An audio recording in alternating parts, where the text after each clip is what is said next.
Hi, and welcome to the Route to CISO Byte Size podcast. I'm your host, Chris Rides, and in these bite-sized episodes, we'll be speaking to experienced cybersecurity hiring managers. We'll be asking their advice on how you can stand out from the crowd to make the career moves you desire.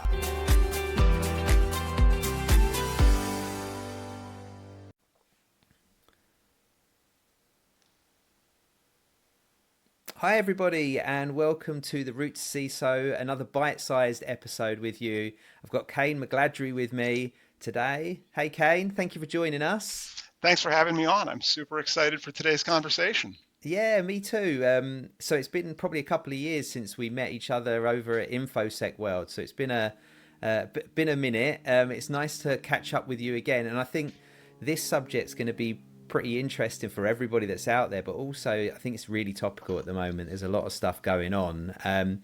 So we're going to talk about the skills gap, but before we jump into it, do you want to give everybody an update of who you are and a little bit of your background, please?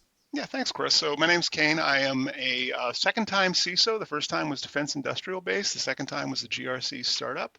I just recently won #1 thought leader in cybersecurity for North America. So it's kind of exciting. It turns out that showing up and doing content like this with good people and with good friends is not only a joy, but also you can apparently win awards for it too. And right now I am between roles, so actively interviewing for a few companies in consulting as well as for products that really can help people in cybersecurity make their make their day job better and make their lives better in material ways. I always get really passionate about that. Whether people are entry level, which I think we're going to be talking about today, or whether they're senior level, I think there's a lot of ways that we can reduce some of the stressors and some of the busy work that we all see in cybersecurity that sucks the joy out of it, and in some cases causes people to rotate out of our industry. Yeah, you're not wrong, and recently even I would say impacts people's health, right? So that stress and pressure, there's a lot of it out there. So yeah, I appreciate you talking about that. Well done on the award as Thank well.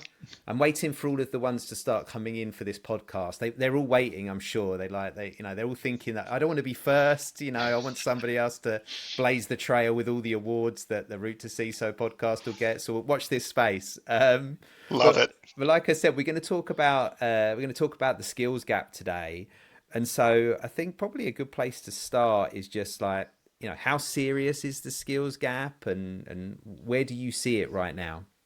So there's two parts to this, and one is the broad media narrative, and one is the ground truth. Mm-hmm. And I want to get away from the media narrative as quick as possible. Right now, I think it'd be fair to say that a substantial majority of companies, at least domestically in the United States, really do lack sufficient staff. I saw a report saying that about 3/4 of them had shortages, and about half of them were just struggling to find talent or alternatively retain talent. And if you look at what that does, IBM publishes a report every year, the cost of a data breach. Mm-hmm. And more than half of the firms they talked to said breaches are more than $1 million, right?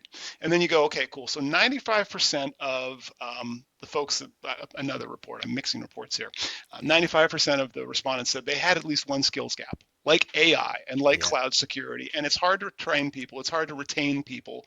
And now we have $1 million potential incident on our hands every time there's a data breach. That becomes problematic for the skills gap. And yet at the same time, we're in this cycle of efficiency where there's a lot of emphasis on budgets, where companies are trying to see how do we do more with less, and that's constraining a lot of organizations from hiring people or from just upskilling their existing staff. And again, what that's doing is that's driving that bottom line $1 million plus IBM's cost of data breach report, where if we don't have these folks who have the necessary skills to help mitigate some of the technical risks to a business, we're pretty much saying, cool, we're going to take that cost instead, or hope that it doesn't apply to us. And I think what we've seen in cybersecurity is hope is not a really good strategy in this space. Yeah, you're not wrong. I think what you're describing is spot on, because I feel like for years we've been running lean, and that's the stress. And actually, I think some of the figures, and I know the skills gap conversation gets quite hectic because there's a lot of good people out there looking for work. So there are people out there to fill these gaps. I feel like with a lot of the data, it's kind of brought in from CISOs and other people being asked, if you had the budget, what would you hire? Right. And the key is they do need those people, but they don't have the budget. And I think a lot of those stats, that's kind of the gap between, as you said, the on the ground and the reports that we see. And so it's tough to hear that. Now, what do you think when you look at the skills gap? What do you think we need to do to get that filled, or to get the budget? What are the jumps that we need to make out there? Well, right now, again, we're in this macroeconomic portrait of efficiency, and efficiency is usually a good thing. It can be, but right now it's not necessarily a good thing. And what we're seeing is this financial pressure from investors and from boards that are saying, how do we make our departments more efficient? Right. And if you look at two departments, let's take our sales department and our cybersecurity department, right? Mm-hmm. Sales, you can say, so we give them money and they make more money. Cool. We understand how that works. If you're an investor, you can say, if you have more efficient salespeople, you'll get more sales, more closed, more ARR, more, et cetera, metrics. Yep. If you give the cybersecurity people more money, well, wait, what do they do again? Huh? What do they output? And there's that challenge right there, is that they see cybersecurity classically as a cost center, and they're saying, well, let's reduce the budget. Let's reduce the budget for hiring. Let's reduce that budget for training, which then is causing companies to say, well, okay, cool. So we have to bring in consultants, or we have to only hire senior people. Or in some cases, what we're seeing, they're saying, well, we can't hire anybody, so we're just going to do an AI deployment, or we're going to do a risky cloud deployment where we know that we might not have adequately vetted it. And that's resulting in a lot of those negative outcomes after there are data breaches. And so the way that CISOs, I think, and other senior leaders have to think about this, what are the skills gap you have, right? So kind of a classic consultant move here. Do a gap analysis. Like, what are your skills gap that you miss? Right? And then what are the business priorities? And those are two very different things. Like, one might be you need a better Python developer, or you need a better prompt engineer, or you need somebody with better AI governance, whatever technology thing. And then what's the business priorities? Are they like interested in AI? Are they interested in international expansion? Are they interested in better compliance? But then we have to tie those gaps together to show measurable business outcomes. If we want this business outcome, international expansion, yet we don't have anybody with multilingual experience working in highly regulated markets where there's cybersecurity, cool. So we're accepting that as a risk, right, guys? Everybody, we good with that? And that's the thing that we have to be prepared to have that conversation with the other business leaders, is that either you're mitigating the risk of, oh, we have a gap. We know we have a gap. We've told the business we have a gap. Or if we don't do that, it's an inherent acceptance. And as we've seen, CISOs tend to take the blame for things like that. And it comes down to a communications failure where we just didn't speak up in business terms and say, here's the challenge we have. Here's how we could raise to meet this challenge. Do we want to do that? Right. And you could almost like, and I see this with some of the people that are doing well in terms of getting budgets, it's almost making that a sales enabler, right? Okay, we want to do more business in Europe, but we don't have anybody that specializes in GDPR, right? And we're going to really struggle to do that business because of the questions we're going to get asked about what we're doing with the data, or just, you know, as an example, right? So I think, is it that sort of thing that you're talking about there? Oh yeah. CISOs absolutely should have KPIs, key performance indicators, that they can work with sales on. Like maybe it's faster contract wins from certifications. Like maybe you've just got your ISO 27001, or maybe you've just got your SOC 2. If you can tie that to business outcomes, faster contract wins, more contract volume, that will help keep the other executives engaged and they understand return on investment. Whereas if it's like the vanity metrics that some CISOs still report, like we blocked this many attacks from the firewall, nobody cares. Everybody with an MBA did not know what I just said there, and they don't need to. And I think that's the other thing that CISOs have to get really good at, is code switching. Being able to, when you're talking to other senior level executives, do not talk cybersecurity at them, because that's what we've been doing, is at them, not with them. And that language causes them to check out. And then when they say, so what do you guys do again exactly? Because we need to cut 20% off our budget. And Right. we don't see what you do. So, and that's what's driving part of that skills gap. Yeah, and it's funny because if I look back 3 years ago, I always thought that cybersecurity was a pretty safe industry to be in, because I looked and I was like, right, everybody runs lean. Everybody I speak to says they want more, but they only get a certain amount of headcount, and they're a little bit lower. And we're developing these unicorns that have to have multiple skills because somebody has to do the work, right? And so I always thought that we were building something that, when it came to laying off and saving money, security wouldn't be an area. But clearly, over the last couple of years, and even this week, we've seen that that's not the case, right? People are still getting impacted by that sort of thing. So, yeah, it's funny, like all of this stuff kind of all pulls together. Some of the attributes you're talking about, we talked about in the podcast, like, having good communication skills, developing really great relationships with stakeholders, like your sales team, right? Aligning yourself with, I guess, making money rather than costing money. Yeah. Are key attributes for good CISOs. Now, talking Can I, about can I give one other please do. example on how Yeah. to? So a friend of mine's got this. Here's one weird trick, and it comes down to what's going to look like a spreadsheet. You can envision it in your head. It's what is the control, Yeah. whatever the control might be. It could be a SOC 2 control. It could be an ISO control. Do not care. What is your control? Cool. What is the technology that's associated with that? Who's the person who operates that technology? Cool. So that's all so far pretty inventory. So Yeah. we can say that Chris is in charge of CrowdStrike, which is our EDR MDR platform. Yeah. Neat. Cool. Which contracts require that? How much value do we have associated with those contracts? Cool. So we say we want to get rid of, let's get rid of Chris. Yeah. Here's how much value we just put at risk. And at a business level, are we okay with that? And that sounds very dispassionate. I just made a conversation about numbers, about money, and that's what we have to be prepared to do, because it gives us defensibility. Instead of saying, well, if we don't have Chris, we can't do EDR. Again, people with an MBA, they're going to go again. Remind me, what's that MDR again, or what's EDR? Yeah. Sorry, I forgot. No, you make it, how much value is there associated with that job function? How much sales do they support? How much engineering do they support? How many contracts? Put it in those terms, makes it a very straightforward conversation. If you fail to do that in our current cycle of efficiency, I think a lot of CISOs are going to be losing headcount, or they're not going to be able to refill positions because they weren't able to justify the business value associated with those. Yeah, and absolutely, and that's what we are seeing, right? We're seeing some people leave and get other jobs and not being backfilled, right? Some of those positions are not being backfilled because they sit there and they think, oh, well, that's a saving, right?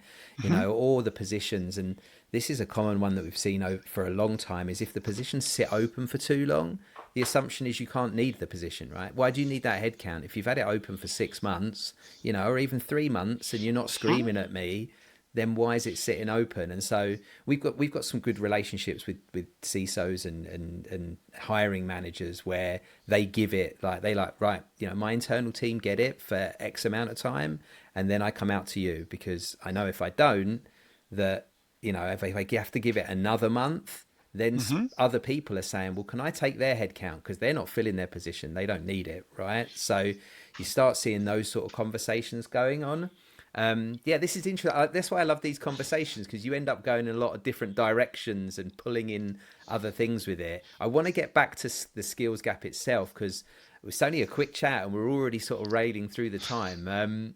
So getting back to the skills gap, obviously justifying and a good CISO puts those numbers together, helps them keep their team together, helps them show value.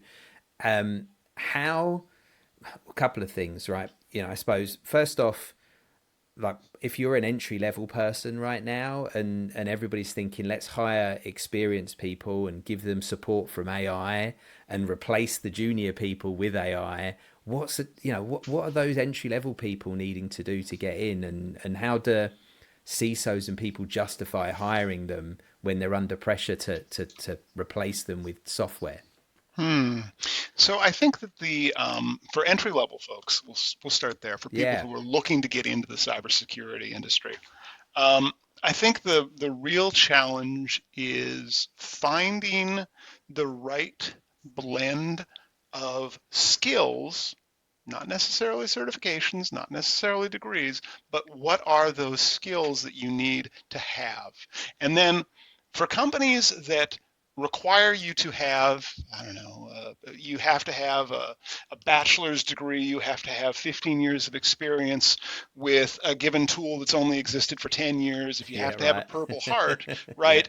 Probably just avoid those off the top, right? If you're yeah. looking for an entry-level job, you want somebody who's looking for motivation, who's looking for talent, who's looking for drive and passion and being excited about learning and being adaptable and flexible. And that doesn't necessarily say you have to get every certification under the sun. And the trick there is, again, don't go to the certification providers and ask which certifications do they need, because they're trying to sell you something. They are Hmm. for-profit businesses.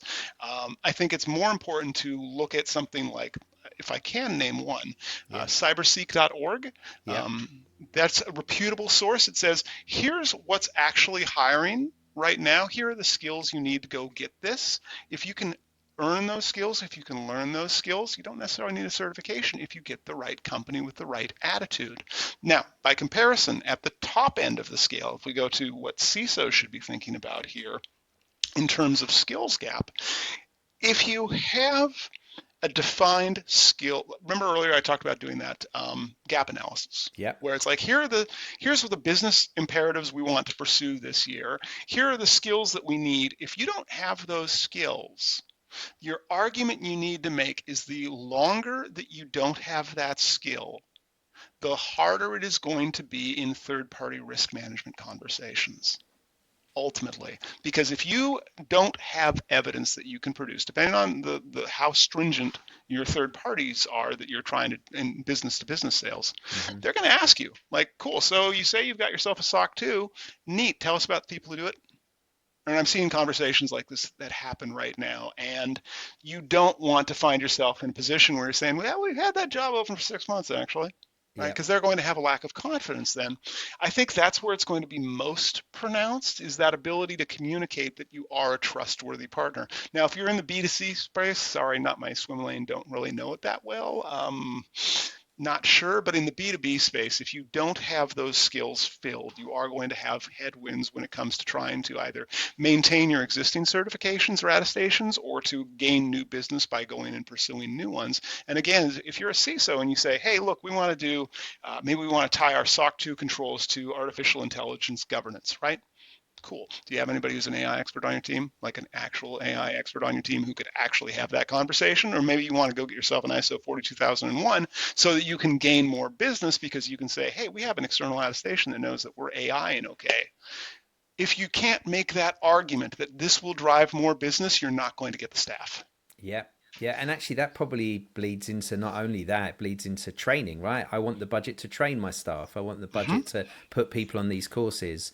I want the budget to send people to this conference, you know? So I'm sure all of those things, if you're putting that all together, helps you generate your budget to do a lot of things. And I will say that the training, taking people to conferences, that's all the stuff that helps you keep your best staff, Yes. right? Because it's not very rare for us to see all of a sudden the company that's lost one person has all of a sudden lost two or three, right? And it's not always that it's a terrible place to work. Sometimes it's that one person goes because they see an amazing opportunity, and all of a Mm-hmm. sudden there's way more work for the next person, and they're like, hang on a second, I didn't take this on, right? When are you Right. replacing with the other person that left? You know, all these other stresses that come into it. So I think that's really interesting. The cyberseek thing, I think is great advice. I would add on to that, if you're, I'm not saying whether you need to have a certification or not. If you decide that you want to do one because you're interested, I generally say choose one you're interested in. But if you want to see the value of it, then go on to Indeed or LinkedIn, put in the different, if you're looking at 5 different certifications, put all 5 in and put in maybe the area you live in and see how many jobs come up that have that certification in, because that will give you a gauge as to how many people value that specifically in the area you live. And I say the area you live because right now we are seeing less and less and less remote jobs. Mm-hmm. Um, the return to office thing has been properly pushed through at this point by a lot of companies. Some are even pulling away from hybrid. So, most people, if you're looking for a new job, you're looking for it where you live currently or Mm-hmm. where you're willing to move to. So, pulling those things together is probably best. Now, I love that advice, and I want to add one last bit. Please is do. If you're doing that, do that research. Love that research. Find out if there's a local meetup. Find out if there's a local Discord server. Find out if there's a local thing that happens at the breweries every 3 weeks, right? And then go and talk to the people and find out, I'm thinking about going into your field. What do you like about it? Not, hey, I really want to become a red teamer because there's a lot of red teamer jobs. And then you go take the courses and you go, oh, this is puzzle solving all day long. I hate this. This is terrible. Why do people do? Or you go, wow, this is the best thing ever, right? Having that insight beforehand from practitioners, and yes, it means that we do have to get out of our houses and we have to be social. And for some people in cybersecurity, that is not an inherent skill, but it is a necessary one if you want to be able to make an informed choice of what is the job actually like, beyond what the job postings say, beyond what the certification provider will tell you, beyond what the school will tell you. What's it actually like on the ground? Get that perspective early, and that can also help you understand, oh, I really want to go into this, or wait up, hold up, I don't want to take on this debt of taking this on. Maybe I want to look at a different field. Yeah, I love that. I'm such a huge proponent of going to your local chapter meetings, whether that's ISSA, Cloud Security Alliance. So I was one of the founding directors of the SoCal chapter, twice president, and a bit of news here that I haven't announced to anybody outside of the people here in Las Vegas. I will be re-kicking off the Las Vegas Cloud Security Alliance chapter. We've got our first meeting of the potential board next week, so watch this space. There'll be some stuff involved in that. So if you're ever in Vegas for a conference, Kayne, or anybody listening, let me know, because we're going to probably be planning little meetings and have people and guests come in from that are in town anyway for other things. So that's the plan. Very cool. I can't imagine any cybersecurity conferences that happen in August in Vegas. Nope. No, none. They never happen. Hardly any here. I know. We just have to be really lucky and hope that somebody's in town.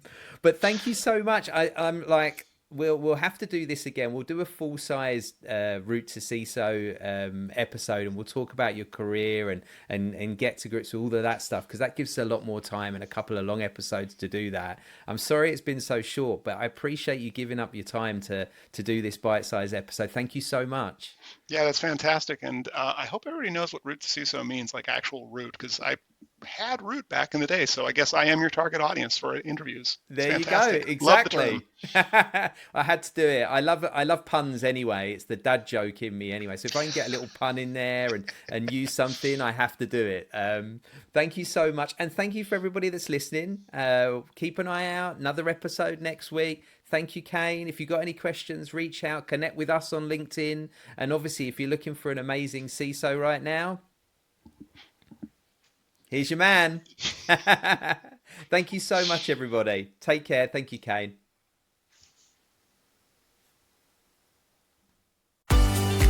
Thank you for listening to the Route to CISO Byte Size podcast. I hope you enjoyed this episode. Make sure you keep an eye out for season 3 of the full Route to CISO podcast. And in the meantime, stay up to date by liking, commenting, and of course, subscribing to our channel. Thank you.